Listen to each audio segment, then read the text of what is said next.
Happy birthday to you. Happy birthday to you. Happy birthday, happy birthday, happy birthday to you. Stai puțin. Spune că cât ești mai în vârstă, cu atât ești mai aprinsă. Cu atât tortul tău luminează mai tare. Da. Dar noi până când tortul nu luminează tare. Și iată este... Da. Angelica frumușica.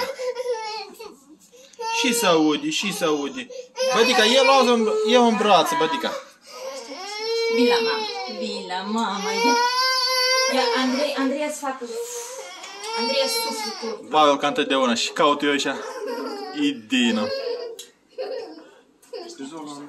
A zis-o la Andreea?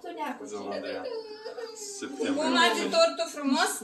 Cineva vrea să ajute pe Andreea să sufle? Dar câți anișori așa? Hai sufle. Mai tare. Încă mai tare. Așa.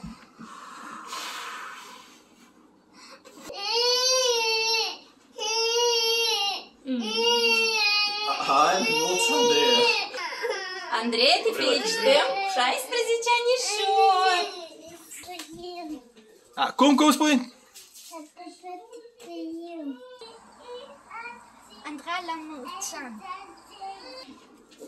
La mulți ani, Andreea. Mulțumim.